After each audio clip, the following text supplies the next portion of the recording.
The stream must flow.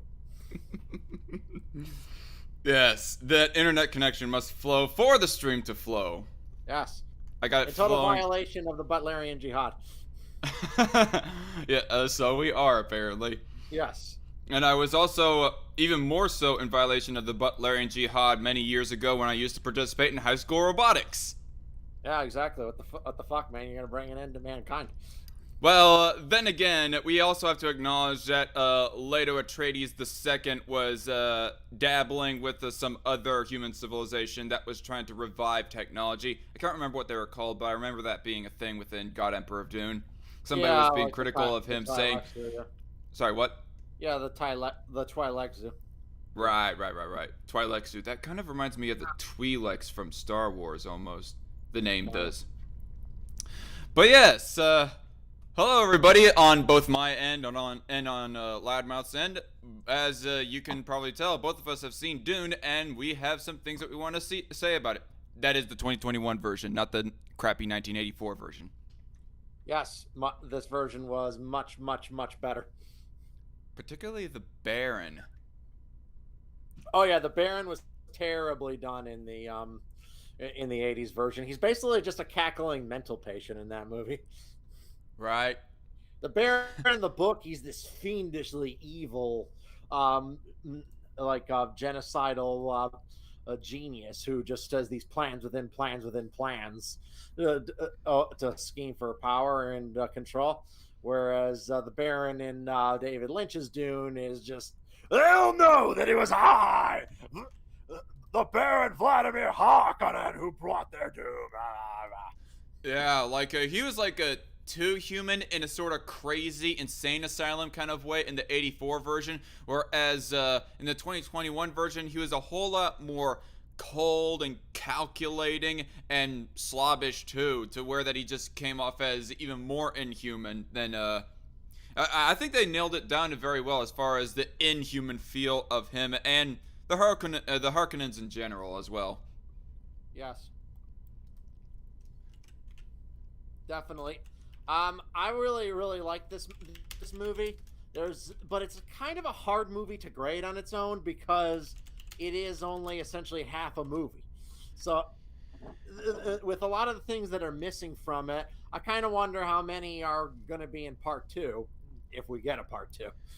Right. I will say that that's one of the things that kind of hit me when I was done watching the movie, was that it did make me feel just a little bit empty by the end, mostly because of the fact that it was a cliffhanger. But if I was to compare it to, like, say, Fellowship of the Ring, where that was like a cliffhanger in of itself, essentially, in kind of a similar way, I almost say that Fellowship might have been a little bit more fulfilling feeling. That's just totally my subjective feelings anyways, than Dune 2021. But again, that's totally just me. Well, yeah. Like, imagine if the Lion King ended right after Simba met Timon and Pumbaa. Right. Well, you might get the Lion King part two. Will Simba return and take back Pride Rock? Well, if this movie makes over $500 million, maybe you will. Right. It's on the fast track of getting at least some kind of sequel, depending on how high quality it is, with how much that they gross for the budget of the next movie. Right. Well, the box office it's getting now is subpar by pre-pandemic standards, but when you consider the pandemic and its simultaneous release on HBO Max, they're not too bad. Right. No, yeah, definitely not. I mean, you compare it to, like, say, Suicide Squad, the 2021 version, and Crude 2. Yeah. This movie stomps them both by far. It probably is on the fast track. I mean, since now it's finally released in America, of getting at least $400,000 or $500,000 with when originally it was like a $130 million budget. $165 million budget. From what I hear, $400 million is the break-even point if it were just making money from the box office. But because of the whole simultaneous HBO Max release, it doesn't really need to make $400 million in order to get a sequel. Whereas, like in a pre-pandemic world, it would. Yeah, so HBO Max will share some of the revenue to the Warner Yeah, Brothers studios yeah, for whatever revenue is made off of people but I'm viewing hoping Dune. it makes 400 million in the box office anyway, because that would guarantee a sequel. Despite the whole simultaneous HBO Max bullshit, it still managed to break even. That's pretty damn good. Right. Cool. So, Yes. the Baron was definitely a strong point within this movie. Um, Actually, I will disagree with you a bit because while the Baron was great every minute he was on screen, I was kind of disappointed how little screen time he has. yeah, all right, that's understandable. I I guess. kind of I kind of wonder if they're saving a lot of things about him for part two, or whether there was a lot about him on the cutting left on the cutting room floor. Right. Maybe in part two they will have some brief mention of how he's a kitty diddler. Like I don't expect Maybe them I to don't. like go anything like graphic No, in they that sort won't. of No, area. nor would I want them to. But it is No, part of his character, of his villainous and disgusting character. like even if they had just a little boy like leaving the room that he was I in, doubt they'll go that kind of. far. Very unlikely they'll go that far. Perhaps, but I know that that's what they did with Beasts of No Nation. That was an African-produced film. The main character, who is a little boy, he just leaves the room that he was essentially molested or whatever, just looking all traumatized, and you can get the implication of what happened to him. Right, It but might be I don't think they're even going to go that far. Like I doubt there'll be any mention of the pedophilia thing. But one thing I was really perhaps. kind of disappointed. This may seem like a nitpick. Is my favorite Baron line from the Baron is after he kills Yui. He says, "Never trust a traitor, not even one you created." Oh, yeah, that definitely would have been an impactful and He should have. kind of thought-provoking I line. was bummed that he didn't say that line out loud after Yui was killed. Right. He should, yeah. Well, I guess in the book it was like an internal monologue, so he wouldn't have said it out loud in the book. Hmm. But in the 2000 miniseries, he does say that line out loud. I wish he had said that line out loud here. And by the way, spoiler alert to everybody: we are not avoiding spoilers. Yes, We are not Doctor avoiding Yui. spoilers. Yes, Doctor Yui dies And ultimately. he was a traitor. Traitor. Traitor. um, Dr. Yui was the traitor. the thing that definitely had me for the entirety of the movie, especially the beginning, was the immersiveness of it. I mean, the sets were on point, the cinematography was on point, but above all, the soundtrack. This fucking soundtrack was on point. Oh yeah, like during the scenes when the worms are on their way, you really feel like the power of this creature and the terror of imagine if this thing was headed towards you. Yep. That that was extremely well done. And yeah, now that they changed the death of Leah Kynes on top of changing Leah Kynes' gender, the character's death is completely different. Yeah, I don't know In if the that's book, Kynes is just kind of exiled to the desert, and he kind of has like this long internal monologue about the nature of Arrakis, which wouldn't have really worked in, I guess, in a movie because it's an internal monologue, unless they're just going to say it out loud and then blow up. So I guess they thought getting stabbed by a Sardaukar and having that line, "I only serve Shai Hulud," was just a cooler way to do it. right. I mean, it's not the biggest disloyalty. I mean, the essentially Leia Kynes just dies of starvation and thirst, right? Actually, a priest. He comes onto a pre-spiced mass. He hears the little makers within the ground, and he just kind of explodes. So he dies out in the desert. Okay. He dies. He explodes, and you said little makers of spice. Like, I'm sorry. What do you mean? The sand trout, little makers, he calls them. Okay. Wait. I thought the spice was essentially sweat of the worms themselves. No, it's more created by their larval form, the sand trout. Okay. I know that the sand trout that is the thing that gives Leto the second worm-like skin that he uses Yeah, to fight off they're like the early larval stage of the sandworms. the. Mm-hmm. Yeah. And I do want to say, like, you of course watched my my own review of the movie, and I got into talking about as to how that that change that they did. That I mean, I did not really expect Liet Kynes to have died like that, honestly, because, well, I don't know. I guess I somewhat should have expected it if I was to actually have read the books, but unfortunately I did not. But nonetheless, as I mentioned in my review, Quinn's ideas, he made a video that was responding to anti-SJWs, air quotes, that were complaining about the fact that they gender bent Liet Kynes. And one of his defenses was maybe they can make Liet Kynes better as compared to the '84 David Lynch movie, or even the books, if they like actually have it so that he, she, whatever interacts more with Chani, which is supposed to be her daughter. But they ultimately did not show that, and they had Liet Kynes die in the Denis Villeneuve version. So therefore, that defense kind of falls flat on its face. I mean, it definitely is not a deal breaker. And honestly, another thing that I said in my review was that it was not like Captain Marvel. I mean, the most that I was afraid with Liet Kynes, I did not think that they were going to be a deal breaker. I mean, it's kind of the same way of Endgame and Captain Marvel. Like, everybody was afraid that Captain Marvel was going to be a complete movie spoiler. But building up, in spite of all the passive aggressiveness and snootiness of Brie Larson and her character, she was barely in the movie, and she did not hardly was a drag on the movie. Whereas Liet Kynes was even better.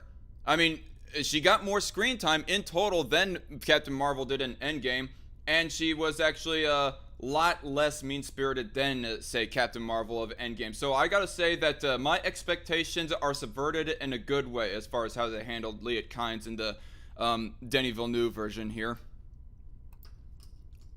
You know? Yeah. Overall, I thought her performance was fine. If I were making the movie, I would have still preferred Kynes stay a male because that's how it was in the book. But yeah, me too. Was it like anything that ruined the movie? Absolutely not. Of course not. Some things that did like improve it, like can we just go to appreciate Osric Isaac's beard for playing as Leto Atreides at first? Don't get off gay for Oscar Isaac. But the Oscar Isaac was really cool. He did handle the part really well. If there was another kind of I do kind of wonder if there'll be like an extended cut of this movie, because it did kind of feel like some pieces were missing from the plot. Like mostly like there's a lot of intrigue about who like the traitor is in the novel, and a lot of like people like Tufir Haddad and Gurney Halleck thinking might be like the Lady Jessica, what have you, and none of that's in the movie. And also it doesn't really explain what the hell mentats are. You see Tufir Haddad, who's there might Tufir Haddad is the Atreides mentat, and Piper is the Baron's mentat, and they're both in the movie, but it doesn't really like reflect on what mentats are, what they do, and how they're important. Well, and that's kind of important for the Dune universe. It's very important. The fatter Atreides mentat wasn't shown to have died, so maybe they'll still have him in part 2. And also, I want to say that there probably likely is going to be an extended version released on Ultra 4K HD or Blu-ray or whatever, because there was some dialogue that was revealed in the trailer that was not included in this movie, I had noticed. Like, for example, I think it was the first trailer as compared to the second one. The first trailer of where that Paul Atreides was all like to the Reverend Mother that my father is gonna get a new planet, and the Reverend Mother is all like he's gonna lose that planet too. That I did not hear that line at all. So there's probably like extended dialogue between Paul and the Reverend Mother in the one room. Yeah, there's also no mention of that Paul had mentat abilities. Because mentats are really important because of the nature of the Dune universe, the fact that it's a far future world where computers are banned, and mankind, since they can't rely on thinking machines any longer, they had to like invent human-based technologies, and that's what mentats are. They're like human computers. Right. You see that kind of very briefly in one scene when was it Duke Leto? He asks Tufir to do a mathematical calculation. And he does it in his head like instantly. Like a really complex one. Like, yeah, his eyes went like all white, and then he went to regular eyes about a second later. Yeah, that was him being that's what mentats are. They're human computers who can just do enormous amount of calculations in the human mind. To become a mentat, don't you have to have taken spice in your life? Yeah, and there's like special training for it but only some people can do it. I got one question. Are mentats like addicted, and are they like biologically reliant on the spice in the same way that blue-eyed people are? I think that I forget actually on that one. Because I noticed that that he did not have blue eyes. I was thinking to myself, that guy is probably supposed to be one of the smarter people, one of those human computer type dudes that's reliant on the spice. I wonder why he doesn't have blue eyes. So I guess there's like a little bit of a nuanced difference between a mentat and somebody who has blue eyes, that's addicted to the spice. Yeah. What else was missing? There's that whole scene, like there's like a dinner house scene. There's a lot of like intrigue there. But that scene's just not in the movie. I don't even know if it was shot. Like I remember there's one where there's this like Fremen girl who's like trying to seduce Paul, and he mentions a fisherman dying on Caladan by drowning to death in the ocean, and the Fremen girl's like, "What a peculiar way to die." It's like it never occurred to a Fremen girl that it was possible to die by drowning to death. I thought that was kind of interesting. Yeah, because he grew up on Arrakis. Wouldn't even think that was possible. Because there isn't even a single puddle on Arrakis, much less an entire lake for somebody to drown in. Right. I don't think nobody on Arrakis has ever died by drowning. Right. For a very long time. What was I gonna say? There's some point that you mentioned that I want to expound upon. I forget. But Duncan, Idaho, actually. One thing that you had mentioned that I had got kind of wrong about my review is that I thought that Duncan, Idaho was supposed to survive the first book, and he like goes into the second book. But I guess in the second book he is cloned, or he is like the official term within the Duneverse is that they're called Golas. Clones are actually called Golas. Yes. So he's like cloned that and in God Emperor. Yeah. Wow. So not only did Frank Herbert really like Duncan as a character, but also all the in-universe characters really liked him as a person so much to where that they were all like, clone him twice. Which is kind of weird because he doesn't really have that much of a character in the first book. He's mostly just described as like a brilliant swords master. Well, he's just like one of the best swordsmen in the galaxy, and he does have a really cool death where he dies fighting off and holding back an entire legion of Sardaukar. Right. Which we finally got faithfully put on screen here, which neither of the previous two Dune movies have done that right. Like the miniseries just blew Duncan, Idaho up. They have a missile fire at him and he blows up. That's his death in the miniseries. That is pitiful. I mean, what did the David Lynch version do? Well, the Lynch, I don't even remember if he was killed on screen. I think he was, but yeah, they're like, well, he does die by fighting this legion of Sardaukar. Yeah, but that would require staging an action sequence, and that's hard, man. That costs money. Well, they were lazy enough with the cinematography in the Lynch version, so I guess it only makes sense that they'd also be lazy on the manpower too, right? Right. But here, that was how Duncan, Idaho dies in the book right there. He holds back an entire legion of Sardaukar. Badass. And yes, that is as badass of a death as you can get. He went down fighting to the end. Yep.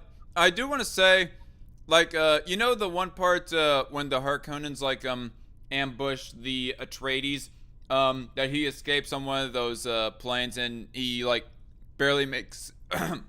he, like, is seemingly one of the very few pilots or anybody to get on a ship to actually deal a few blows to the Harkonnens. I don't know. There was something that I felt that was kind of forced about that for some reason. Like him getting that as many kills as he did that was shown on screen during this movie. It almost felt it in the same way as Poe in episode 7. Like when they're being rescued from Maz's bar. And he just like they had the TIE fighters all lined up like a whole row of dominoes, and Poe is just like shooting them like left, right, center, and it just feels a little bit rushed. I mean, this wasn't as bad as that here in the Dune movie. Duncan Idaho catching one of those dragonfly like plane things and dealing a few blows, but what? Thopters. They're called thopters. Thopters? Yeah. Like with a TH? Yeah. Okay. I thought those were pretty cool. Like they looked a lot like dragonflies. Did they have those in the David Lynch movie? I can't remember. They were, but they looked very different. Hmm. The design of them in this movie was totally new, and I liked it better. I can't think of a single thing that the David Lynch movie did better than this movie. Like this movie is better than what Lynch gave us in '84 in every possible way. Yeah. There was one thing that Quinn's Ideas sort of mentioned. I guess this was the earlier point that I forgot and wanted to mention, was that within the 2021 version, there wasn't as much room to breathe. Like it felt almost kind of claustrophobic with the way that it was rushing blow and go for all the Atreides. Like there wasn't any moment to settle down, slow down, and whatnot. Whereas opposed to the David Lynch version, or at least I got the implication. I cannot hardly remember that movie. I fell asleep at so many different points watching that movie. Well, it had the Baron milking a cat for some reason. Yeah, waste of screen time right there. Yeah. Yes. We are adapting 800-page book in only 2 hours and 10 minutes. We definitely need to have cat milking there. Right. And also a lot of shots of pugs. A lot of dogs. I don't think dogs are ever mentioned in the book, but Lynch threw a bunch of dogs. I guess he just really liked pugs. Denis Villeneuve had the spider alien pet thingy, though. Yeah, what the hell was that? I guess it's kind of interesting because it is a universe where humans have spread around the galaxy, so they would interact with alien creatures somewhere. Right. I mean, they were able to find the worms, for crying out loud. Right. As for example of alien life forms. So. Well, it kind of implies in some of the later books that the worms might have been created by man, or brought there by somewhere else. It's not really ever made clear where the worms actually came from, but it implies that the worms are not native to Arrakis. Yeah, I think I got that little thing from Quinn's Ideas videos. It never really explicitly explained where they came from. Maybe if Frank Herbert had written that 7th book he wanted to, maybe he would have put it there. I don't know. Right. Also got into the Kralazek? Yeah, Kralazek. Get into the end times battle of when the aliens come in from the outer reaches of the universe to the parts of the universe that humans rule. Really? Well, that's one of the prophecies that was outlined by Quinn's Ideas when he gone basically explaining Kralazek. That is better explained in the much later books, I guess, and implied somewhat in the earlier books. And I think there's some offshoot books that his son Brian Herbert had done alongside. There was some other guy, I can't remember what his name is. The guy Kevin who did Anderson. What? Kevin Anderson. Kevin Anderson, that might be it. I'm not that real good at remembering these names, but yeah. I mean, you never known about Kralazek?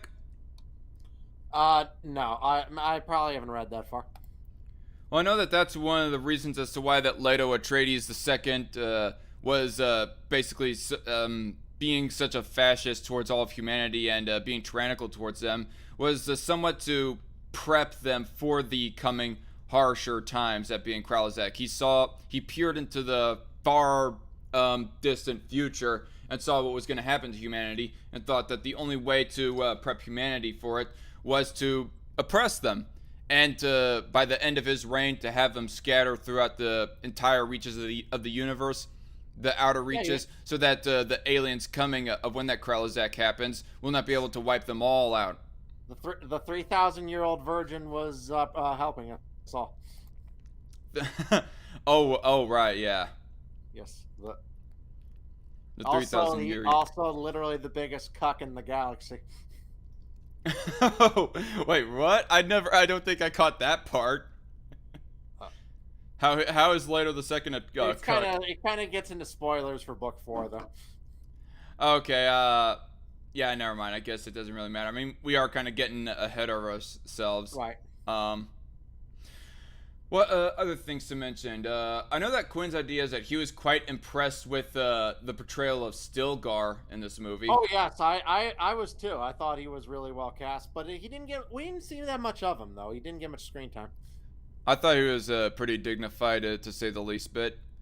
Oh yeah, he definitely seemed to fit the part really well. I look forward to seeing him in part 2 and seeing all the other characters we haven't seen yet. Let's see, Count Fenring, Fate Harkonnen, Princess Irulan, and of course Emperor Shaddam. None of them are in this movie. Yeah. Wait. Oh, Emperor Shaddam. Okay. Princess Irulan. Well, that's kind of interesting. Is in Lynch's movie, those are like some of the first characters we see.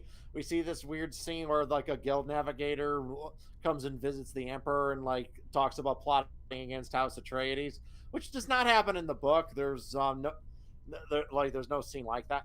A Spacing Guild member specifically. Right. Yeah. Like you also don't see a guild navigator in this movie. They're saving that for Dune Messiah, hopefully. Apparently, according to Quinn's ideas, some of the people with the red and orange fishbowl heads at the very beginning of the movie they were guildsmen. Yes, they were from the guild, but they weren't like full navigators. Yeah, they were more like proto guild members almost before they like fully evolve into these big old fish-like creatures. Right. Oh shit! Hey, Tyler, I'm gonna invite Tyler Preston's in there. I'm gonna send you the link to come in the stream, Tyler. Hold on. Oh. Hey. Oh. Awesome. Okay. Hello, Tyler Preston. Awesome. Nice to see you around. Definitely gonna invite you on here. I don't think I've ever talked to Tyler. Yeah, you have. You talked to Tyler before. Was it the Rambo review stream? No, it was. I think it was the China one. But all right. I sent. Hey, Tyler, if you want to jump on, I sent you the link. Cool. Awesome. I wonder if he's seen the Dune movie. Yeah. It's a review of the Dune movie. Right. What was I gonna say? How do we pick up? I'm gonna say I was almost expecting Chani to have a little bit more screen time, but they relegate Chani almost entirely to flashbacks, or rather premonitions, flash forwards, visions, if you will, and just a few lines at the end, or a few moments of screen time at the bare end of the movie. Well, which isn't really surprising if you've read the book, because she doesn't really come in till more than halfway through it. Okay, I gotcha. So, I know they were playing her up in the trailers, but of course, I guess because she's a famous actress. But I knew she wasn't going to be in this movie much. Oh, we're gonna have MJ from the modern MCU Spider-Man movies play Chani. Cool. Let's do it. Zendaya is the actress's name. Right. Someone made a joke that in the Dune Extended Edition, we'll have even more shots of Zendaya moving in slow motion. Moving in slow motion, like in the visions of Paul. Tyler, my man, how's it going? I'm good, guys. How are you? What's up? I haven't talked to you in a while. How's life been? I've been making like a lot of videos on my channel, and I just, been just catching my notification. I saw that you were doing a live stream, so I was here. Awesome. Good to see. Good to hear from you, man. We were just doing a review. We thought we'd do a live stream to discuss the new Dune movie. Unfortunately, I have not seen it though, but I heard it's the same director from Blade Runner. Yeah, it's the same director from Blade Runner 2049. Yeah. Do you care about spoilers, Tyler? Not at all. Have you read the book? And unfortunately, no. I haven't also seen that other movie that came before it. The 1984 David Lynch version? No, I haven't seen that one. Must have watched the miniseries then. I don't know. But, well, yeah, we're discussing all the things that are happening. Both of us really liked the movie. We both wanted to do well because It's kind of like only the first half of the story, so it needs to get a sequel in order to really be a fulfilled adaptation. That, and I'm also freaking tired of the oversaturation in the movie market of both MCU and Star Wars properties. So a new sci-fi franchise to compete against them. Cool, awesome. Yeah, definitely. Like, how long was the book originally? It's a pretty lengthy book. Like they managed to stretch The Hobbit into 3 movies, and Dune's like twice the length of The Hobbit. I remember The Hobbit being like at least 200, 300 pages, so it didn't need like 3 parts to do that one book. But like if it's that long, then probably need some more movies. Yeah, they split it into 2, which was David Lynch back in the 80s. He made the entire novel as one 2-hour, 10-minute movie, and it's pretty much incomprehensible at times. They actually, I'm not making this up. When the movie came out in the theaters, they would hand people like a cheat sheet that would like explain various terms within the movie because they didn't have time to explain all this shit. Yeah, I remember how Reckless Trucker explained how his dad, when he saw it in theaters, he felt kind of insulted that people were handing him a cheat sheet. Yeah, well, because Dune is like a ridiculously complex novel. It has it's like a really deep and complex mythology to it. Yep. Muad'Dib, Kralazak, Mentat, Yeah. Kwisatz Haderach, all these different mumbo jumbo terms. The spice melange. It's said like it's set over 20,000 years in the future, so it's like this future where humans have like spread throughout the galaxy, but also that's also more primitive at the same time because computers are banned in this universe. Oh, let's see, Alex Lemons. Howdy ho, gang. I've arrived. Good, cool. Good to see you, Alex. I'm good. Let's see. Yeah, for Frank Herbert, one of the things was that Frank Herbert, I don't know, some people have made commentaries before about how he would have struggled to predict of how that the super far future would have advanced in technology, so he decided to like cheat his way around that and be all like, screw it, computers are banned, essentially. But actually, I think that's one of the most intriguing. Welcome, missed you. Thanks, man. I appreciate that, Alex. But actually, that's one of the most intriguing parts of the Dune universe is the lack of like computers or robots. Because I often think that technology is advancing so fast that we're like building the engine of our own destruction with advancing computer technology. Like the computers can be used to rob mankind of their free will, or just or an EMP blast. Altogether. An EMP blast strikes one of the power grids. Right. There's all kinds of ways that like that a super advanced AI could be like incredibly dangerous over time. So Frank Herbert's idea that there was some kind of war between man and machines, and humans after they somehow won this war decide to destroy them all and outlaw them throughout the galactic empire. It was actually one of the more interesting ideas. But Dune is set thousands of years after that, so humans have like lived with a lack of machines literally as a religious commandment for thousands of years. It's in their Bible, thou shalt not build a machine with the mind of a man. Right. I do want to say that Warhammer isn't too different from that. Of course, Warhammer came like 60 years after the 60 80 years after the first Dune novel ever came out, and essentially they have no computers. I mean, AI is only 56 years old, dude. What, the first Dune? Yeah, it came out in 1965. Oops, my bad. Well, the oldest that I think Warhammer is the 80s or 90s. I can't remember. And I do not know what came first, games or books or board game or whatever. But nonetheless, point being is that Warhammer, they've kind of adapted the same sort of thing. No AI is allowed within the Imperium of Man. The way that they cheat around that, though, is that they essentially make these cyborg-like people called servitors. That's the closest thing that it gets. But outside of that, there are like no video gaming type technology, no holodecks like in Star Trek, nothing of that sorts. And the way that they communicate with each other is by a primitive paging system or whatever that they had way back in the early 1900s. You can also kind of tell that it was written in the 60s because a big plot line of it is the use of psychedelic drugs to like expand human consciousness.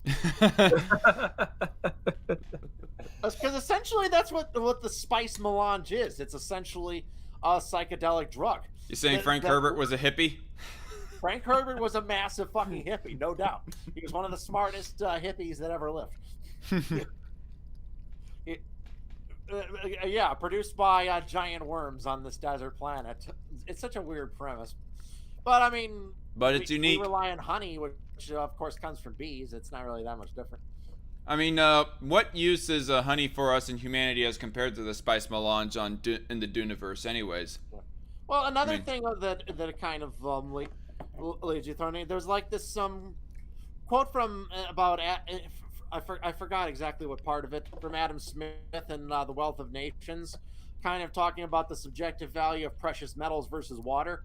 Water is quite obviously far more valuable for human survival than diamonds or gold or silver or any of that shit. Yet what sells for more? Because water is so plentiful, it literally falls from the sky on our planet. But imagine if you lived on a planet where it's incredibly rare, where it's such a precious resource. Like a whole bunch of Dune the novel, a whole bunch of detail is spent on how people survive on this world where there's so little water. Yeah, Frank Herbert was definitely ingenuitive, if that's even a word. Right. Definitely a visionary. Yeah, one thing I noticed about this movie, I haven't seen the movie myself, but the news that I heard about it was the director was actually really upset that the movie was coming on HBO Max and also the theater at the same time. Yeah, we were talking about that earlier. It was it definitely has probably hurt this movie's box office. Like the current box office returns it's getting, if this were a pre-pandemic world, would be kind of subpar. But when you consider that it's being released on HBO Max simultaneously, they're pretty decent. And it's impossible to really know if it were released on its own without HBO Max in a pre-pandemic world, would it do better at the box office? How would it do then? It's really hard. Yeah, it seems as though that it's not just that director for Dune, but other movies by Warner Brothers, or at least other co-productions with them. Like I remember hearing like these sort of reports, like from Christopher Nolan, how he was also really upset, and so it seemed as though like a lot of filmmakers were upset about the plan because I guess they didn't want that part of the contract or anything. Yeah. Hello? Loudmouth, we're losing you. Am I the only one that's hearing him roboting, Tyler? I'm sorry, I cannot hear any of that. It's just breaking up. I'm roboting?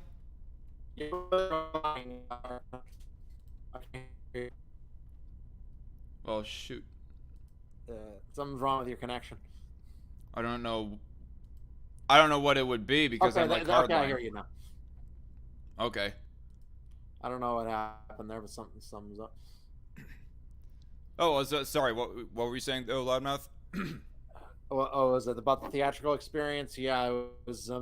They were afraid of the theatrical experience being ruined by streaming. They're like some exclusivity window between the theater and home video has always been required for the theater to really hold its place.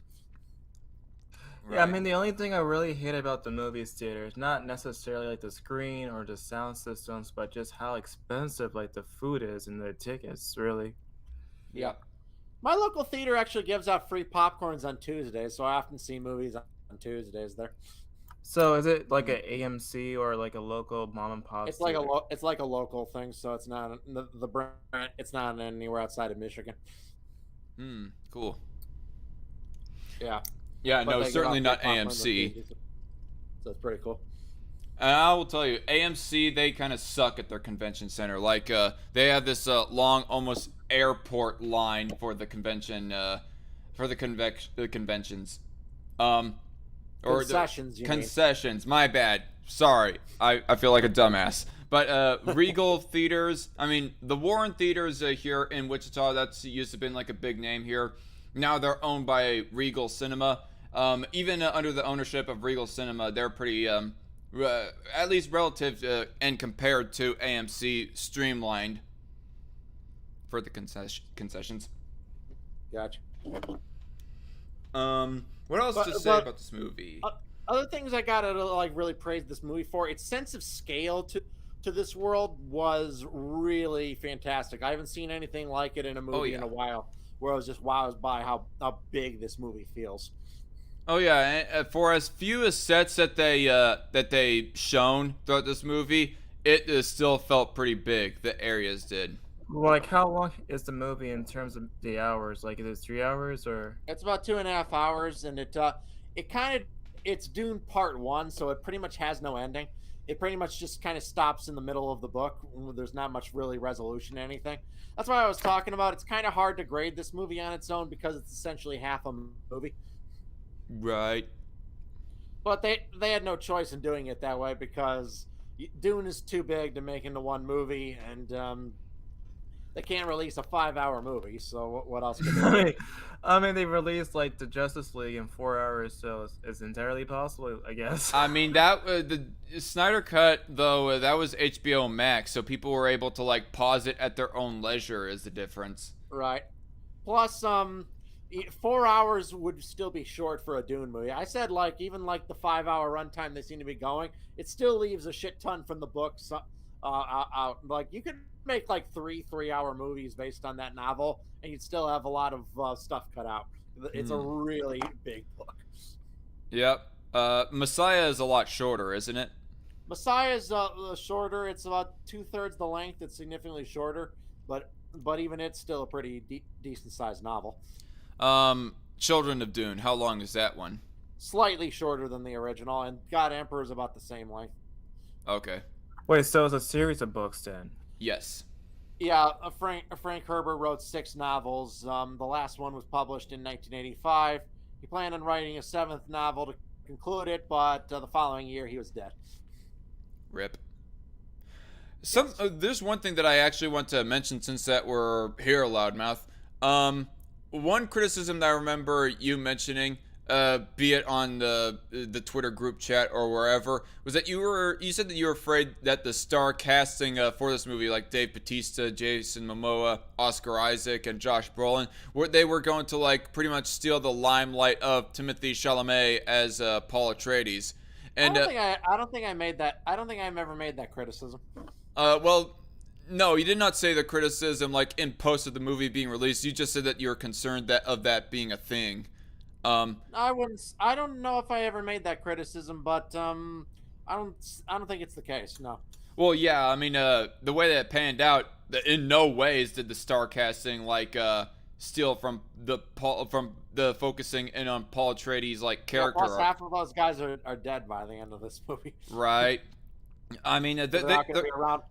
But we have a whole bunch of characters that from the novel that haven't been introduced yet that are saving for part 2. Like the big name actors are just mostly supposed to attract all the newcomers for Dune. And by the time that you get into watching the movie, you legitimately get invested into Paul Atreides. I gotta say that I was pretty concerned and whatnot invested in the character arc and the character that was Paul in this movie.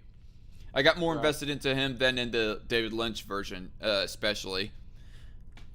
I actually like Paul in the David Lynch version. I mean, he gave a good performance, but it was just kind of some of the stupid things that Lynch added to it. Like the end where it starts raining on Arrakis was stupid as fuck. That ruined the whole movie.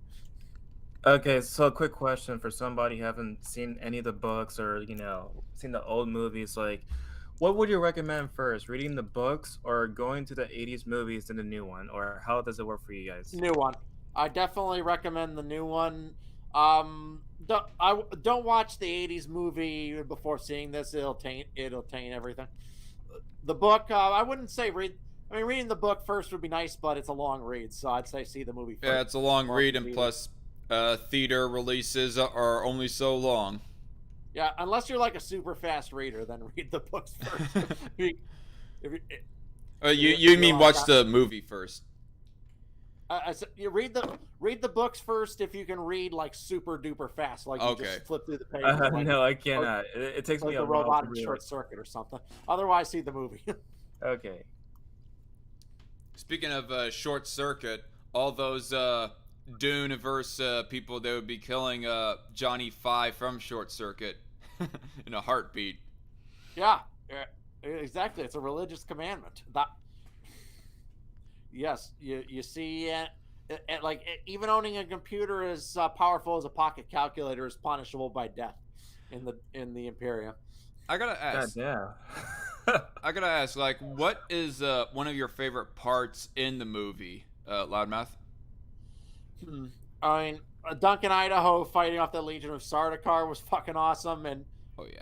or the scene when the sandworm's on its way was also really, really terrifying. You see it off in the distance, and the sound design when this monster's on its way is really tense.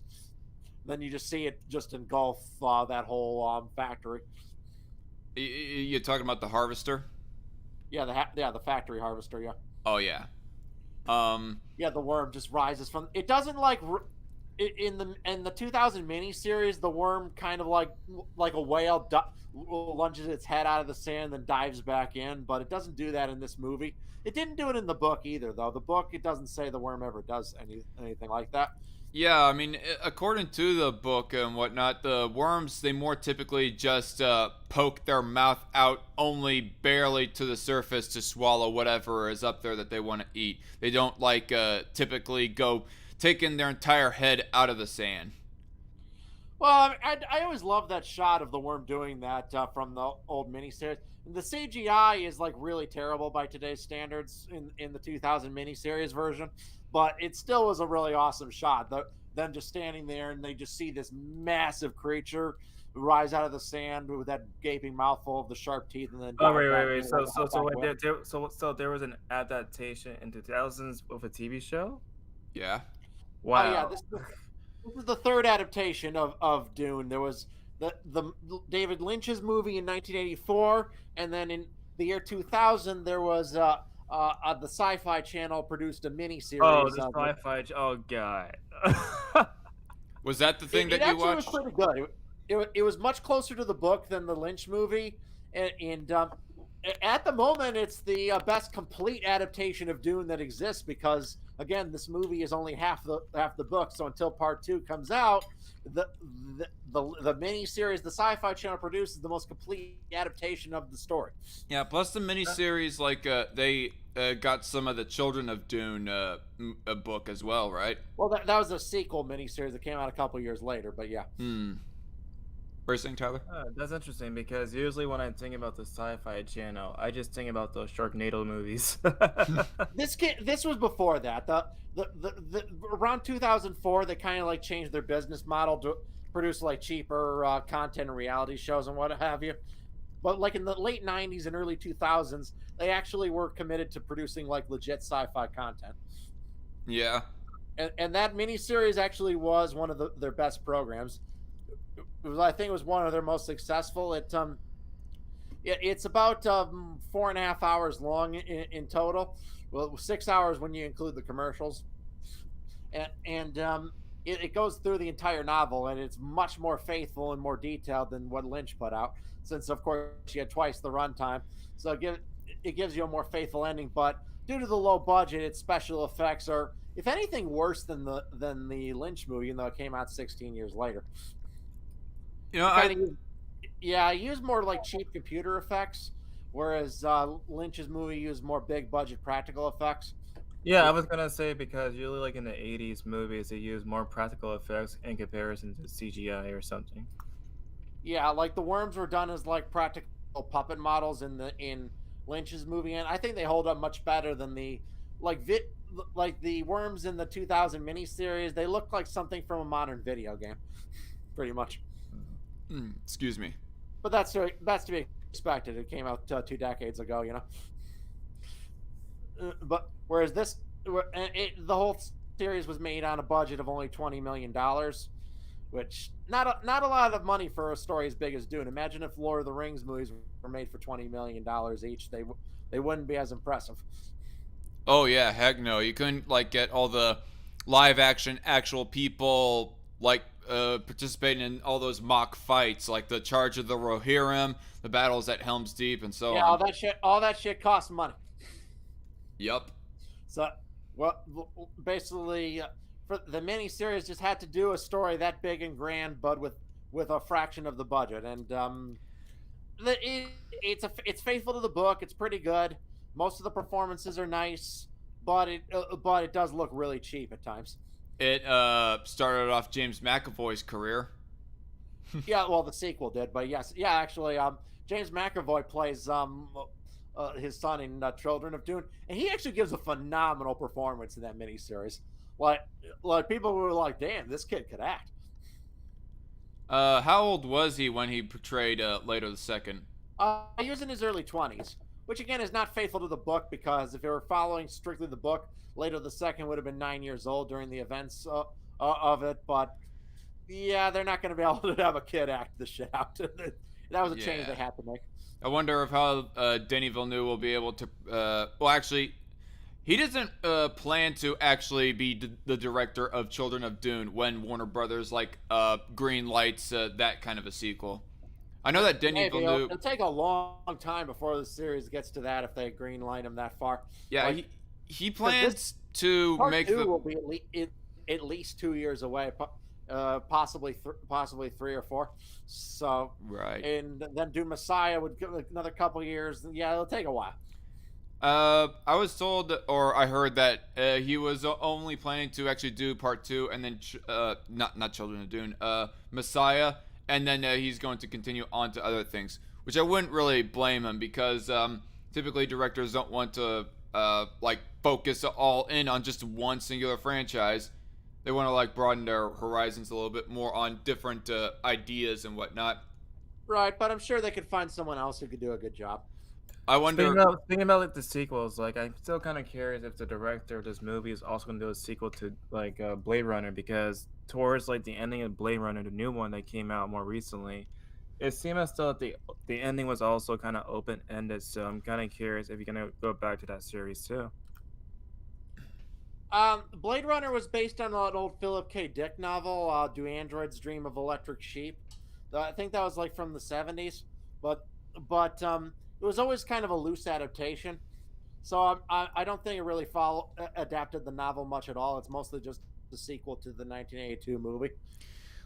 Would you like to see all the Dune novels adapted into a movie or into his own anthology anyways, based off of this movie? Oh, I would absolutely love that. Whether it'll happen or not, who knows? Right. Jason Momoa would be able to reprise his role as Duncan Idaho. Yes, forever. Jason Momoa. For some strange reason, I keep thinking about him as Aquaman. So. Oh yeah, that's probably one thing that I got to give props to Jason Momoa is because it did not feel like Aquaman in this movie. It felt like a completely different character. So the props to Jason on that. He fights all. Yeah, he's like the best swordsman in the galaxy in this movie. And also Josh Brolin playing as Gurney Halleck. Right, and another thing that needs to be established though, why swordsman would be necessary is everyone in this universe is these personal shields that protect you from fast moving objects. So shooting somebody will just deflect off them. So the most efficient way to kill somebody in the Dune universe, just get up and stab them. Yeah, so I got a question about that, by the way. I mean, the original purpose of the creation of the shields was to protect the wearers from projectile weaponry. But the thing is, they have these sleeper darts that they still go shooting at people. Like that one part of where that Leto the First was, just tending to the one killed off Fremen girl, and he gets shot in the back with a sleeper dart. How? I mean, how exactly does that work? The shield provided enough protection that if he was able to get it off, he had time to, but he wasn't able to. Right.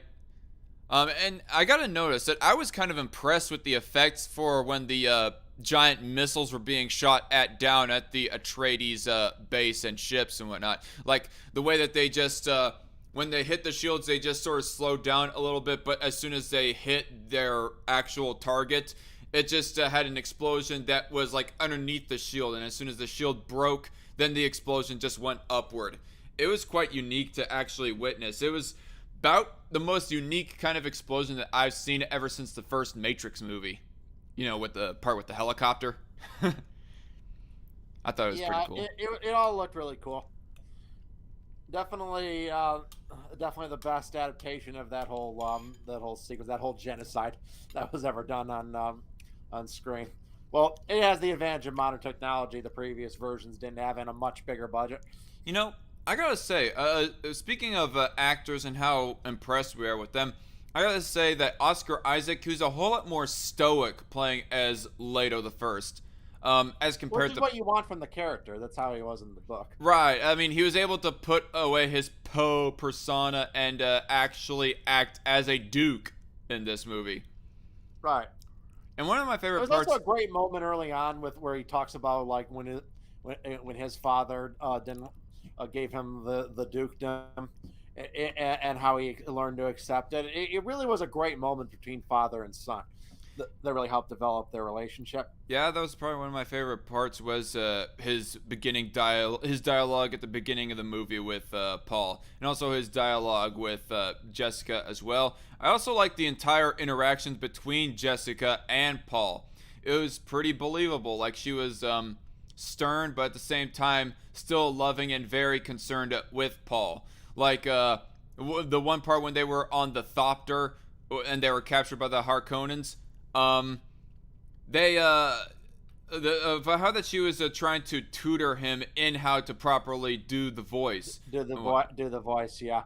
'Cause- yeah, they had her mouth gagged so she couldn't, and they were trying to rape her, and he's like, "Do the voice." It's kind of like it's almost like very similar to the Jedi mind trick. I think it's something George Lucas borrowed from Dune.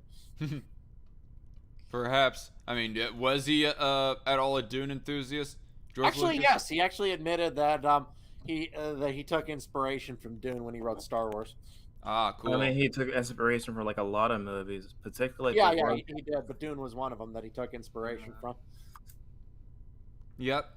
And one thing that really got me invested was one part of where that they were in the tent, and Paul, as he was just sniffing the raw, unrefined spice that was just floating about in the air, he was inhaling that and whatnot.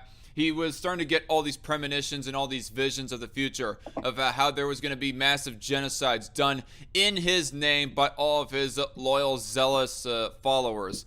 And it just comes to a point of where that he goes like insane almost, and Jessica tries to embrace him to comfort him, and he was all like, "Get off me!" as he properly does the voice on her. There's almost a lot of parallels between like Paul's journey throughout and like the Prophet Muhammad of Islam, kind of like how he ignites like a holy war. I don't know about I don't know of that, but I just wanted to say like as soon as that moment happened, I was all like, "Damn!" Yeah. When I first watched it. Yeah, It's you quite see, impressive. and also the way it shows his premonitions were very good. Like there's like a scene with Jamis and him as friends, and of course later they're revealed to be enemies later, which doesn't make sense at first. But then you have to remember the way Paul sees the future. He's seeing not really the future exactly as it happens, but he sees many alternate possible futures. So like he was seeing a possible future where him and Jamis were friends, but that's not the future that he got. Yeah. And then his son, Leto II, was able to see even more possible futures, even further into the future. Right. Because there's another great Leto II quote: "Long-term plans are ultimately short-term when measured against the vastness of time." Right. Yeah, this is set 20,000 years in the future, but which is 4 times longer than all of written human history, or all of like the earliest human writings that we have like definable narratives on are around 5,000 years old. This is set 4 times that far into the future. Yeah, and it's quite epic. Like I go listening and re-listening to the introduction or the vast history summations that Quinn's Ideas does. It's like the 20-minute video where that he goes like explaining the timeline of the entire Duneverse, like starting all the way back from the times of the Roman Empire, because he explains that the Atreides, they're able to trace their bloodlines to the Roman emperors. And then the first scattering, the first whatever the term was that he said, of where that humans started to colonize the solar system and all that stuff. So I think it was, they said 10 to 12,000 years before the founding of the guild. Well, that's another thing. It says at the beginning that it's set in the year 10,191, and like most laymen will probably look at that and think, oh, it's set about 8,000 years from now. But Nope. that's 10,191 years after the formation of the guild, and the Spacing Guild was founded somewhere between 10 to 12,000 years after the earliest human space flights, aka the 20th century. Right. So it's that so that would place Dune sometime around 21,000 years from now. Yep. Give or take a few centuries. Which can be kind of confusing because of the fact that this universe does take place, or at least, well, it takes place in the quote-unquote real world. I mean, it starts off in the real world and then it works its way into the future. So it can get a little bit confusing in that way because they're not doing the traditional AD, BC, or BC and BCE. Not its own complete and utter fictional universe. Whereas Frank Herbert, he was doing like a prediction on what he thinks that humanity will be like in the far future, right? I don't know if it was quite his prediction. It was more just kind of like his like universe was a vessel to talk about his ideas on things like religion, ecology, institutions. It was basically kind of like a vessel, a fantasy world he created in the far distant future to like talk about those ideas.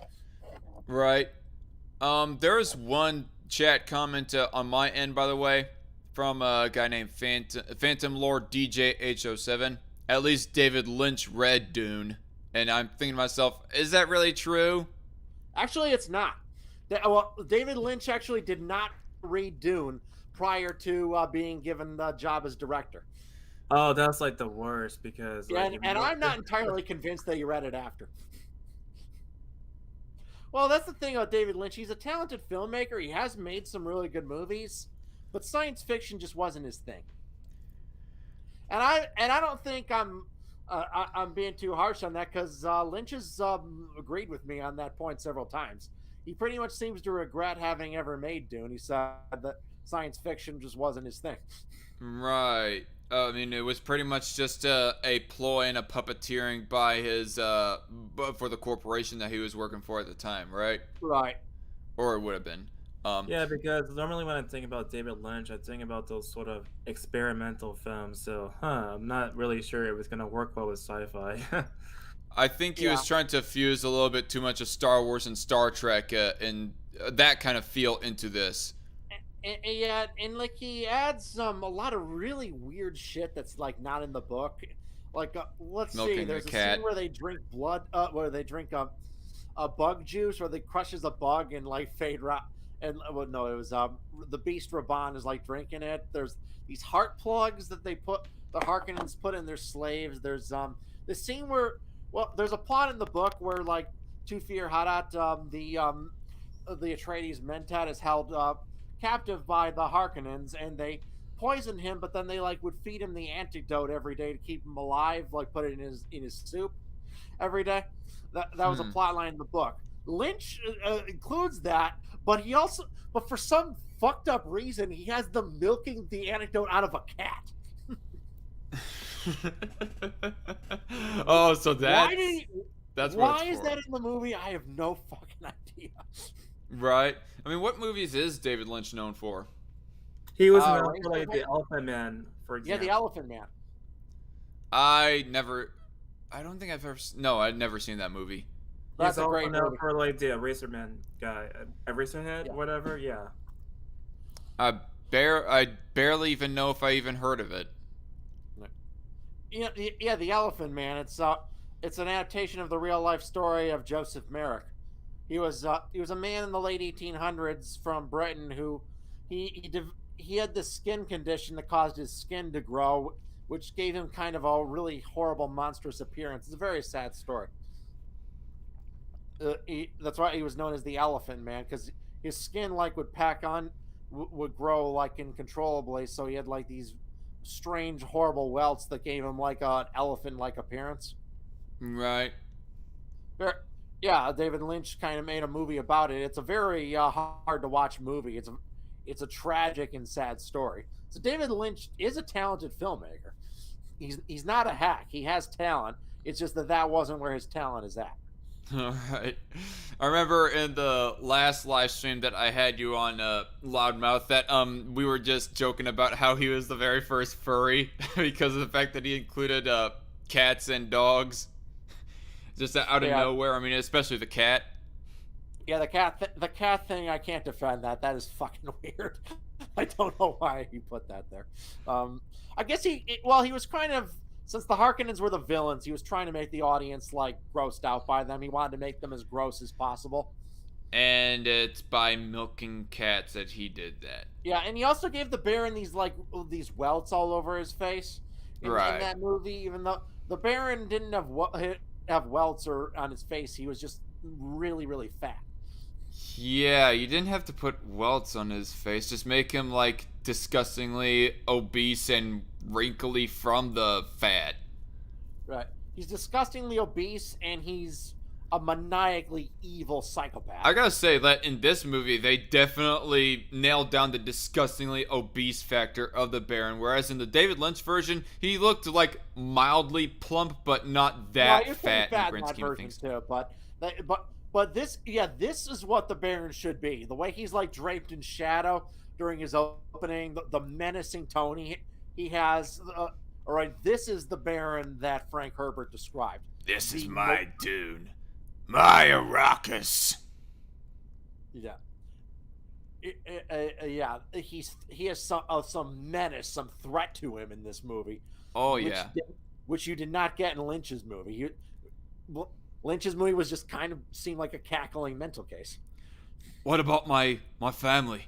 You said I could meet them again. I said you could join them in the afterlife. Shit. Yeah, but again, I so hate that he doesn't say that line. Never trust a traitor. Not even one you create. Not even one you created, exactly. I love that line. I was bummed that he didn't say it out loud, because he did in the miniseries. He says that line out loud. Right.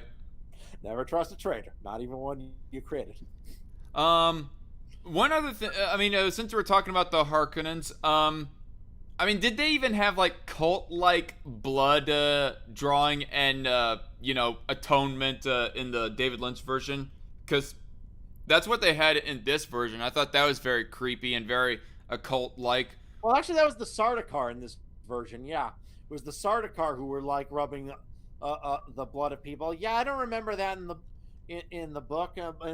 The Lynch version gave him like these heart plugs that on their slaves, and he has this fetish for like pulling them out and watching them bleed to death, which wasn't in the book. He was a slave driver. He was a pedophile in the book, but he didn't do that. Right, I actually do remember that one part of the David Lynch movie where he like just is like cackling and whatnot, and then suddenly he gets this menacing look in his eye, and he just floats closer to one of the servants and is all like, I'm gonna kill you. I'm gonna let me get real close to your face and pull the plug on you. Yeah, you don't have the sense that this guy is smart enough to have the plans within plans to like rise to such a prominent place in the Imperium. Oh yeah. I mean, the Lynch version of the Baron, you're like, this guy needs to be in a straitjacket. Pretty much. Well, you probably want even the new Baron in a straitjacket as well, but he doesn't make it as outwardly obvious, anyways. Right. Like, if this was just like a regular Joe Schmo politician in our real world, he could probably pull it off enough to, like, come off like, I don't know, a Chris Christie sort of politician. Yeah. Chris Christie is the real world Baron Harkonnen, everybody. I did the joke that this movie should have cast movie Blob as the Baron Vladimir Harkonnen. Yeah, because he's an apologist for cuties, therefore it's not too far of a stretch from portraying, having him play as an outright pedophile. Yeah, Sadly, though, he wasn't able to get the part, but they did give him a cameo as a sandworm. Wasn't there some memes of where that Matt Damon was gonna gain like or was it Brad Pitt? Christian Bale was the joke. Oh yeah, Christian Bale like gains 4,000 pounds to play as a sandworm. Yeah, no, there was the headline was that Christian Bale to gain 20,000 tons to play the part of the sandworm in the remake of Dune. Yep. That's funny, but it was like it was a parody site, Hard Drive, that came up with that one. So there is that part of the Harkonnens in the older Dune movie of how that the Baron himself would pull the plug on his servants on occasion. Actually, I remember what exactly I was wanting to ask. The Sardaukar, are those like exclusively Imperial soldiers? They did not fall under House Harkonnen? Yeah, they're Imperial soldiers, and that's a big plot point. Was the Sardaukar's involvement was something the Emperor tried to conceal because, one thing the Emperor feared was that if all the royal houses of the Landsford, if they combined all their forces together, their combined power would exceed his own. So he wanted to make this fight seem to the rest of the royal houses that this was just one royal house on another. This was just the Harkonnens versus the Atreides, and he had no involvement. That's the way he tried to portray, which was, of course, was a lie. He was involved. The Sardaukar were his troops. I wonder how in part 2 they're going to be they're going to handle the cover up of the Emperor Shaddam. Well, I'm sure he'll appear in part 2. I actually thought it was a good idea to have him be mentioned in this movie but never shown. Like his presence weighs over it, but he's not seen. Kind of like the way Emperor Palpatine is never shown in the original Star Wars. Right. Even though he is mentioned. Grand Moff Tarkin, like, the Imperial Senate shall be of no more concern. The Emperor has dissolved it. Yes. Oh, so I got Iron Dave in the chat says, Dune is too much sand. Exactly. That's why they didn't cast Hayden Christensen in this movie. Hayden Christensen starring as Paul Atreides in Dune. Yeah, that was why they offered him a role as the Sandworm, but he had to turn it down. Yeah. Actually, now that we're talking about actors, who do you think would be appropriate to play as Thade Harkonnen or Thade Rafa, whatever his last name is? That's a tough one. I don't know. Who do you think would be?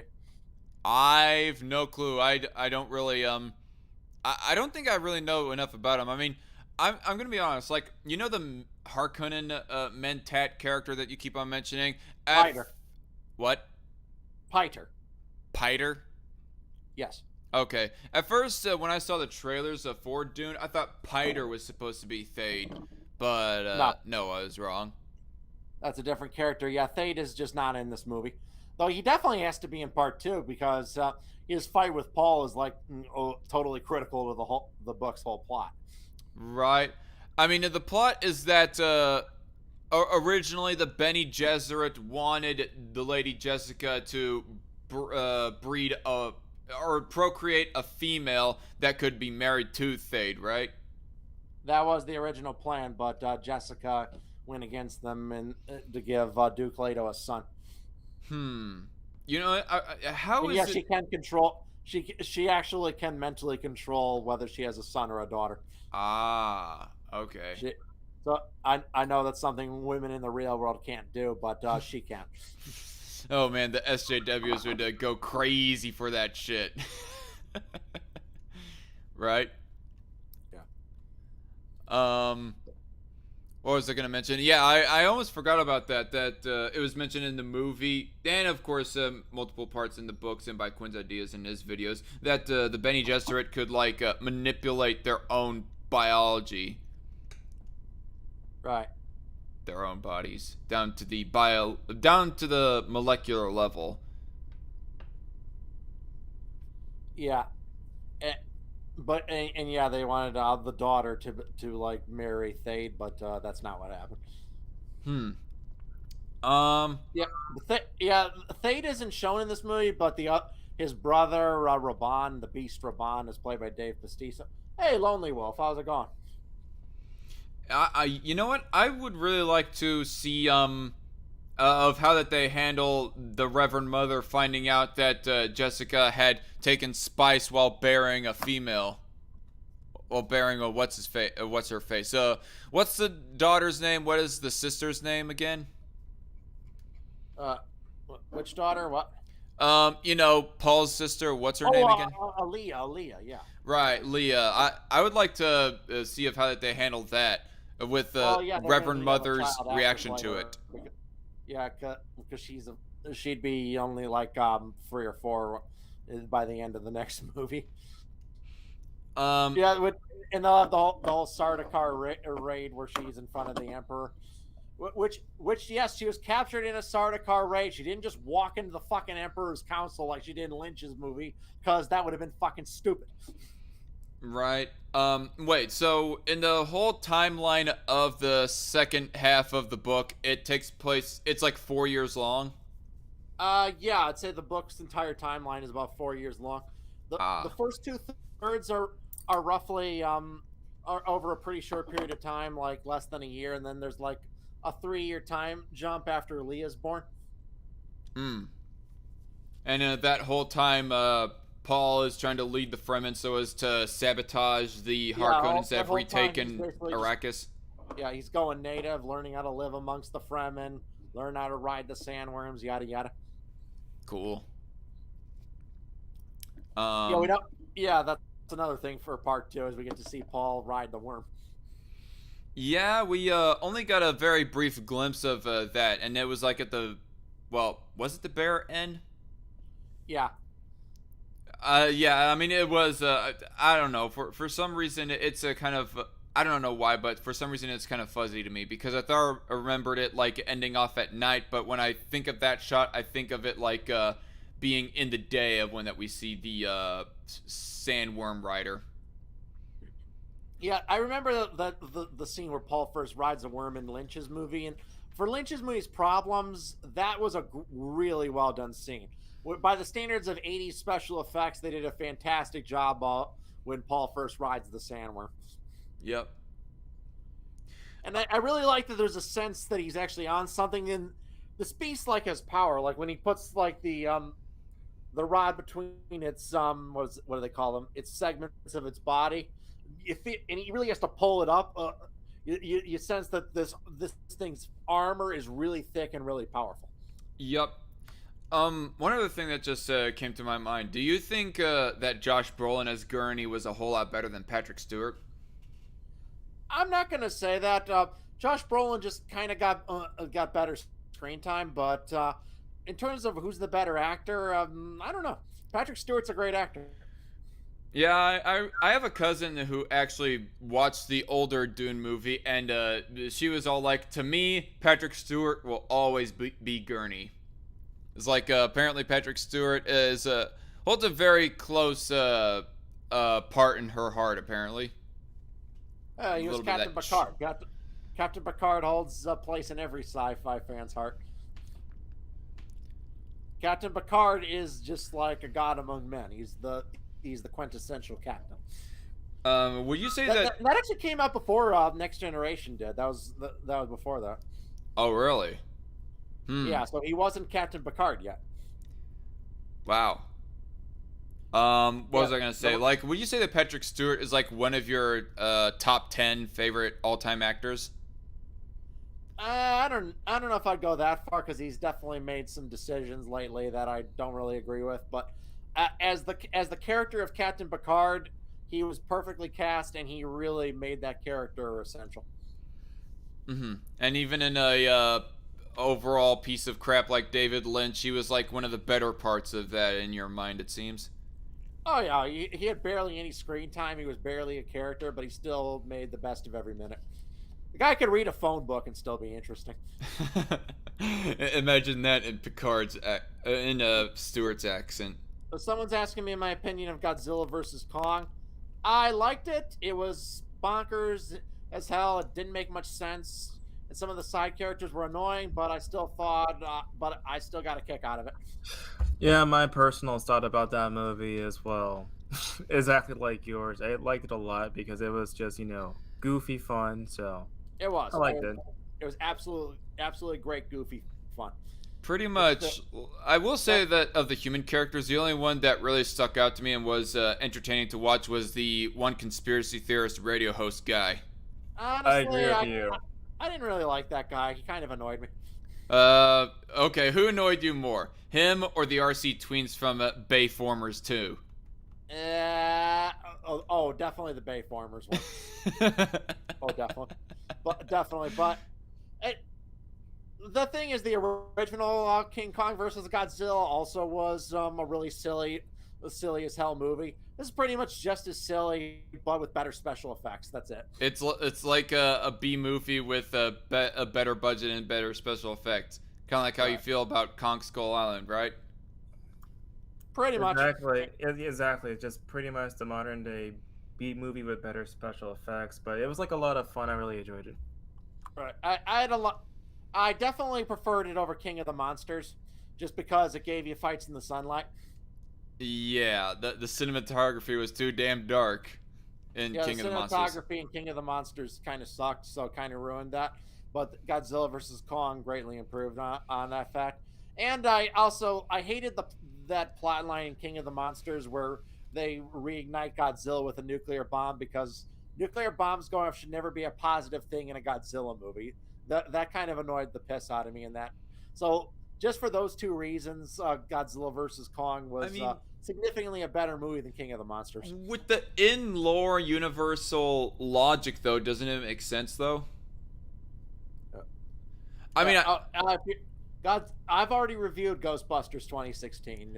I made that 5 years ago. I did it as a Steve Shives parody a long time ago. Oh god, that name. That's been like a long time since I heard about this Yes, name. yeah. I should say he who must not be named. Yes.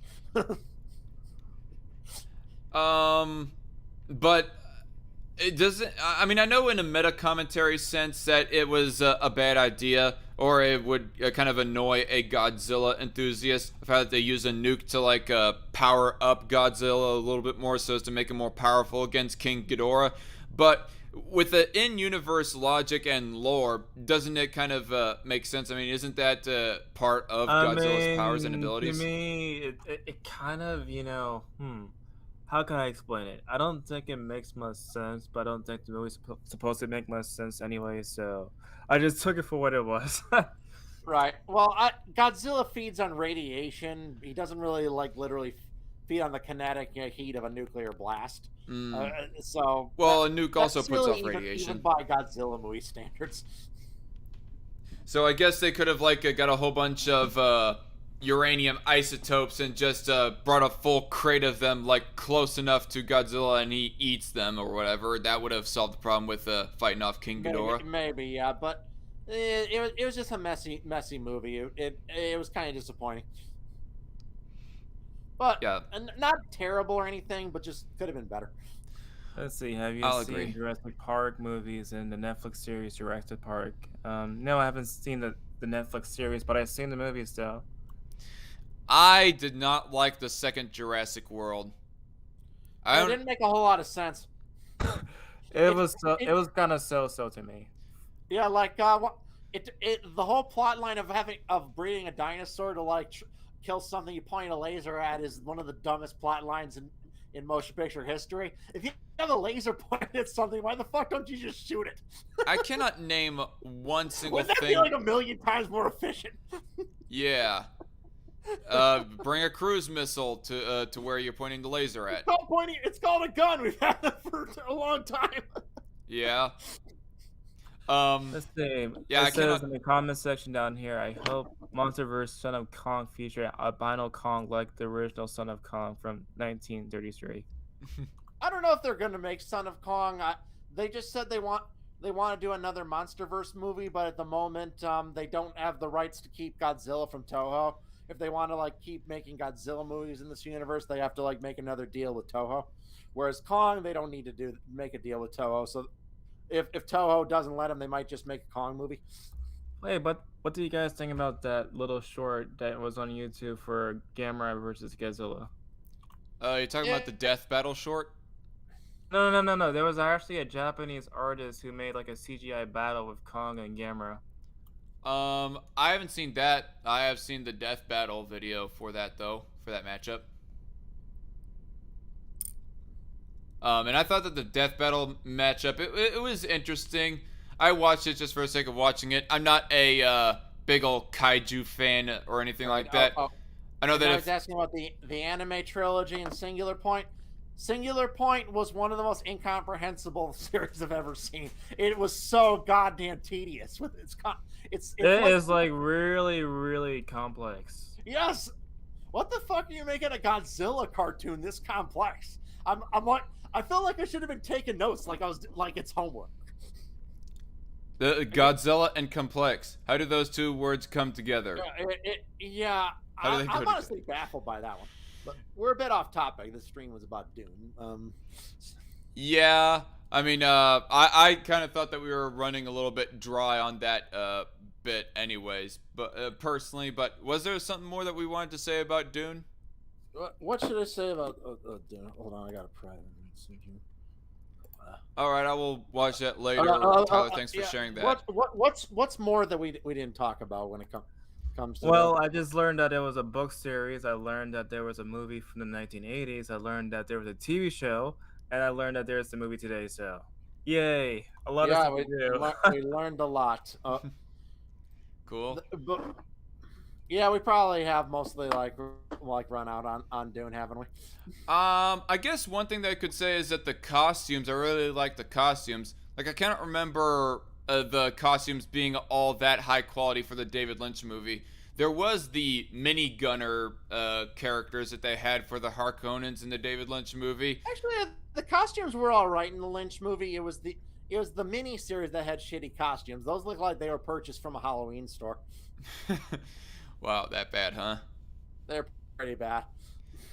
And another thing the miniseries did terribly was the whole blue within blue eyes thing. They glow in this really weird and unnatural way there, and for some reason their blue within blue eyes seems to disappear when they turn their heads to the side. It was really bad. Yeah. One thing I can really appreciate about the Villeneuve version is that they actually look like that their blood was blue or something like that. Yeah, blue within blue. Herbert doesn't describe their eyes as glowing. It just says their eyes have a blue within blue color. So the whole glowing thing is wrong. This movie did it so much better. Was it because that Lynch was trying to get them to glow, or was it because that Lynch had such a low budget that he did not know any other way to do it? No, it was the mini series I'm talking about, not Lynch's one. They really glowed. Though they glowed a bit in Lynch's movie too.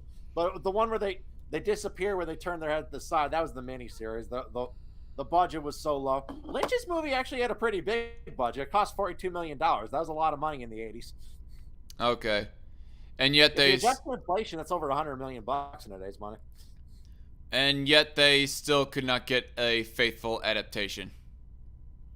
Well, yeah. Funny thing is, Ridley Scott was actually attached to direct a Dune movie, and he wanted to break it into 2 movies, the way Villeneuve did later in the late 70s. And he teamed up with H.R. Geiger to create monstrous designs for the sandworms. So after that, though, the movie fell apart. But he met H.R. Geiger there, and the two of them worked together on their next project, Alien. So we kind of think a failed Dune adaptation for the existence of Alien. I thought H.R. Geiger was the writer for a book that the Alien movie was based off of. No, it wasn't based on a book, but he designed the alien itself. He was kind of like he drew really trippy and weird art, and he drew the xenomorph alien that they used as the design. It's his twisted mind that came up with that fucked up thing. I wonder if somebody took inspiration from him for Dark Souls. Right. Like, that is some really fucked up shit there. Yeah, you should see some of his designs for the sandworms. They would have looked even freakier and weirder than they looked in this movie. I mean, imagine if Ridley Scott, back in the 70s, did like an R-rated version of Dune. It actually could have been really well if they split it into 2 movies. I think with enough of a budget, they could have done decent effects in the 70s. And this would have been like when that Ridley Scott was still good. Like, it seems that Ridley Scott is becoming more and more kind of hit and miss, it seems. Like I'll say definitely. that very hit and miss. I don't think he's like totally lost his talent, but he has had misfires. I don't know if any of you watched my review of Exodus: Gods and Kings, but he. Oh, botched I've that watched story. that like 3 times, dude. It's one of your favorite reviews of mine. Yeah, that how he fucked that whole story up to high heaven. Like, No pun intended. you don't have to be a Christian in order to appreciate the Exodus story. Yeah, it's a classic story, and Ridley Scott just like did such a soulless job on it, you know? Really soulless. Like the relationship between Ramses and Moses are like is like completely non-existent. Almost. Yeah, and like I'll see these same scenes done in the Ten Commandments or in the Prince of Egypt. They're just so heartfelt and powerful, and then they're done in Ridley Scott's movie. Like, this is boring. Yeah, I mean, was it really was there really much of a relationship between the two of them in the old what's his face Ten Commandments? No, pretty much no. There's no indication in the Bible that they were like raised as brothers. Well, yeah, no, I know that much, but I'm talking about in the old Ten Commandments movie. No, not really, because I can't remember what the name of the actor was. Yulbur. George C. Scott? No. No, Charlton Heston was Moses. Charlton Heston. Yeah, that's the name that gets thrown around every Yes. time somebody says Oh, yeah. Ten Commandments. They're like, the Charlton Heston Ten Commandments. I actually think The Prince of Egypt is like the best. Not only is it the best Exodus movie, it's one of the best movies ever made. It really is like the definitive adaptation of that story. Right. And the music, the animation, it's just magnificent. It's been like years since I've seen The Prince of Egypt, actually. The last time I saw it was literally when I was a kid. Yeah. I can't remember when I last watched it, but I definitely ought to rewatch it again just for nostalgia's sake, and especially since I keep on watching reviews of the damn movie. Yeah, it's a gorgeous flick. It did everything so well, but That was like back when like DreamWorks actually did animation, not CGI. yeah. Yeah. You want to know? You want to know what's insane? The recent sequel to Boss Baby, which was a piece of crap, there's a scene where they're having this annoying as fuck like cartoony like action scenes where everyone's like zipping around, and then they go into a movie theater within the movie, and a guy is watching Spirit Stallion of the Cimarron on the screen, and they crash through the screen. I'm like, what the fuck are you trying to say, DreamWorks? Are you like, hey, remember when we used to make good animated movies? Well, fuck you. Yeah, some of their movies used to have been like a combination of CG and 2D animation. So Prince of Egypt, budget was 70 million, box office was 218.6 million. So Yeah, it's a tidy enough profit. Yeah, it was relatively successful. Sadly, later ones, The Road to El Dorado and the Sinbad movie, were not successful. That's why they haven't made a hand-drawn movie in a while. But it's a shame because all those movies were pretty good. Right. Yeah, I believe it was like with Shrek they started to make more and more CGI movies. Yeah, because Shrek made a lot more money, yeah. Right. And they've been like going off of that formula ever since. Instead of doing something a little bit more heartfelt, like taking the Prince of Egypt formula, well, instead they decided to go with the Shrek formula, the Shrek mold.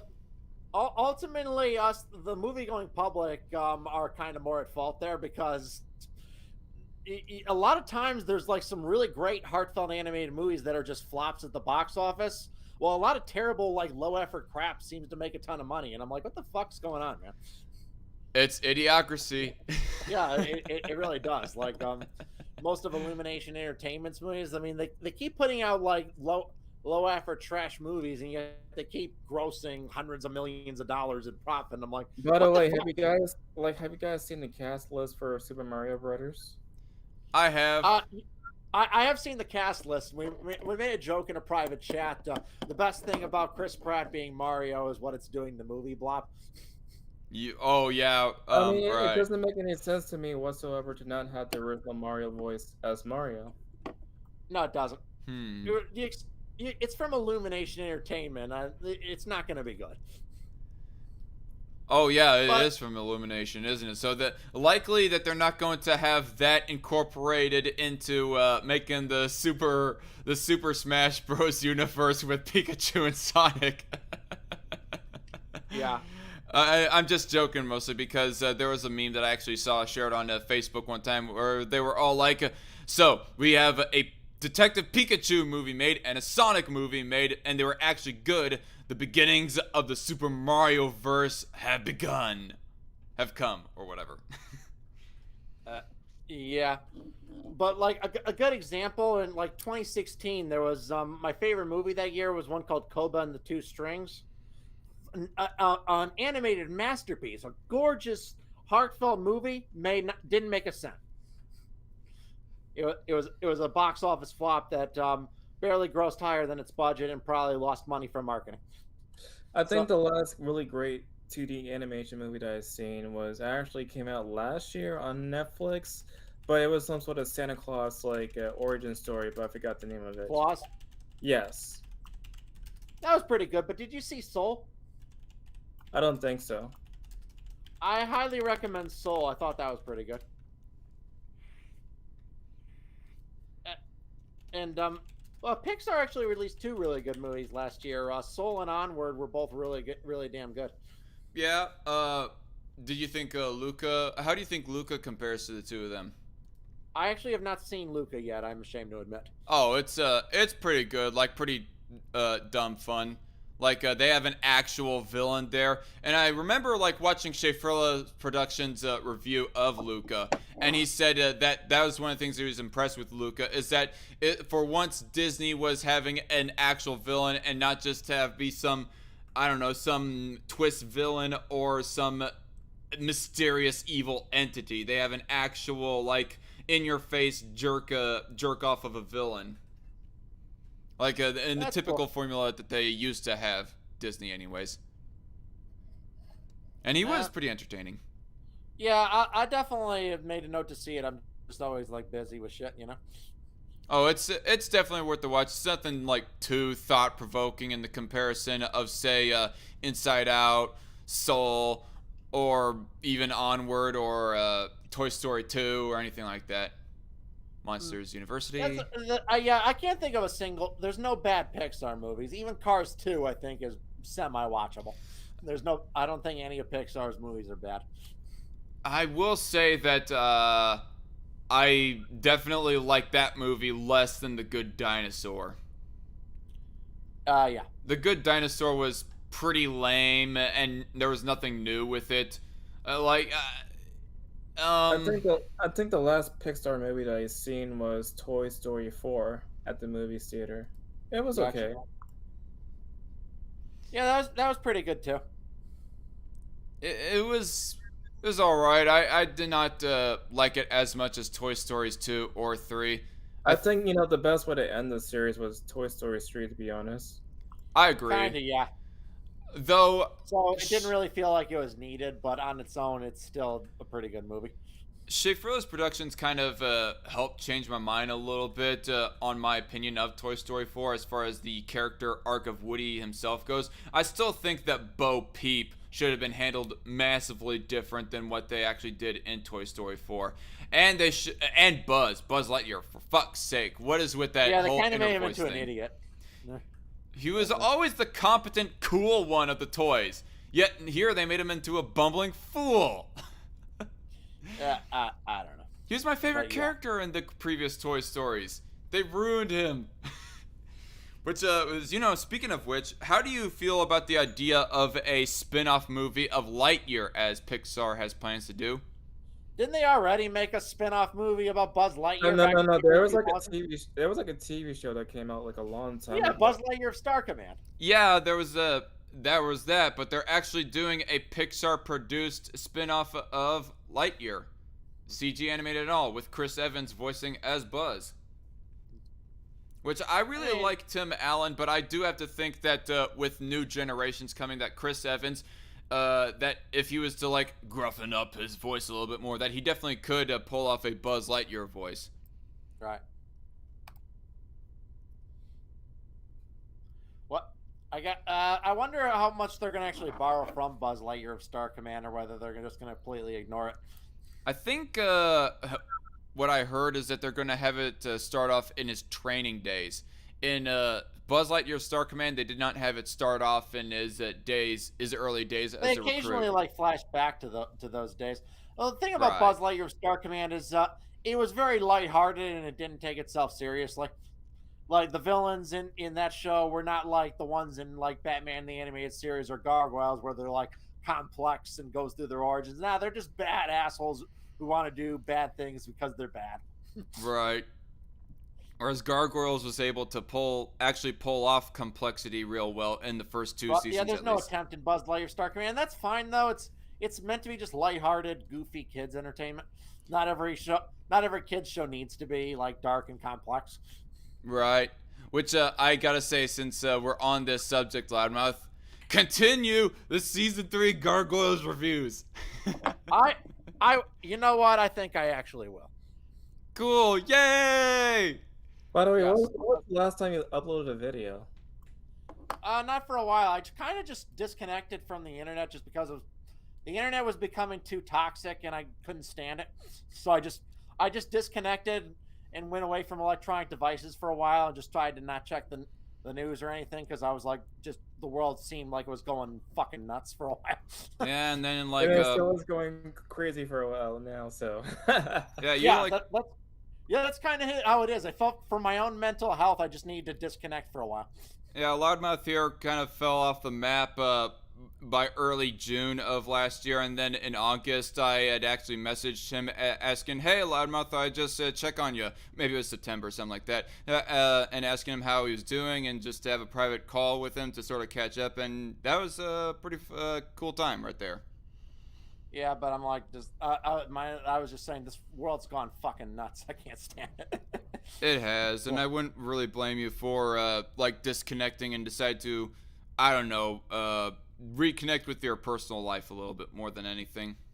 That was pretty much it. That's all it was. Mm-hmm. I need it because for my own mental health, I need to just get away from it all. I will say in about 7 minutes, I probably ought to get off and like stop streaming, whatnot. All right. Well, I think we'll conclude then. Thank you everyone for joining me. Thank you, DarkCon. Thank you, Tyler. You've all been great. Yeah, thanks for having us on, Loudmouth. It's been great.